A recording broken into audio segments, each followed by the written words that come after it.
Hi, my name is Aimee Houston, and the objective of today's briefing is to teach you a little bit about my leadership philosophy and my beliefs of leadership in general. By a show of hands, how many of you have been subjected to poor leadership? Anyone? Thank you. And how many of you have had the pleasure of following a really, really good leader? Quite a few of us. So sometimes it's very easy to be able to tell the difference between the two. I truly believe the definition of leadership is a process of social influence. It's truly the ability to actually influence people. It's a show of effort and how you encourage the ability of your people to achieve a common goal. A leader is someone who can really influence their team members so thoroughly that to some degree you would follow that leader into a dark, empty cave regardless of what the objective is in that manner, and know that they will protect you and guide you to a positive common goal. My goal as a leader is to make sure that my followers always feel valued and heard and really appreciated.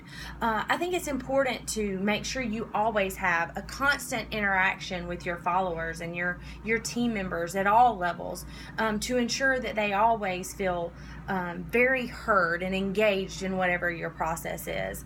It's not always possible to have one-on-one meetings with all of your employees or your people, depending on what your level of leadership is, but it's important to make sure that you engage with them and that you speak to them when you're passing in the break rooms, and that they always know that you have an open door policy, and that you're always open to hear their feedback, to know when you can improve your processes and you can make things better, and you open to new ideas and helping improve and work towards the overall success of your common goal.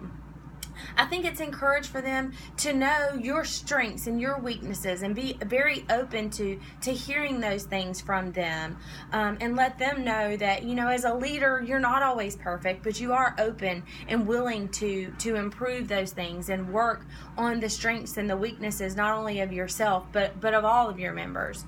On my leadership journey, I look to ensure that my team members understand the end goal. You want everyone to always understand exactly what they're working towards, because a lot of times people just come in and they do work and they follow the instructions of what they're meant to follow, but they don't always really understand what the goal is and why you're working towards it. So as a leader, I always want to make sure that my team members know that, and that they know that mistakes are okay to make and they can always be overcome.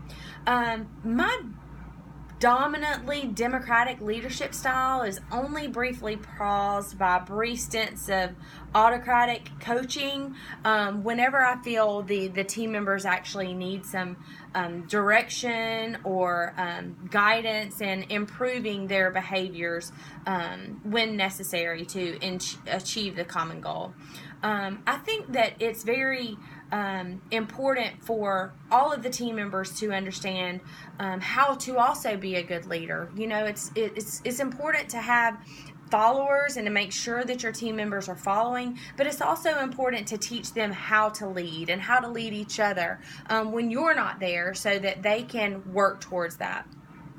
I think there's a transition from the past when all of the tenured employees, when you've been there the longest, you receive the next promotion. It's not always that way anymore. It's now where, the best person for the job gets it, not who's been there the longest.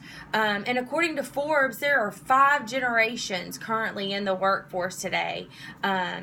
With the life expectancy currently expanding, so it's just getting longer and longer.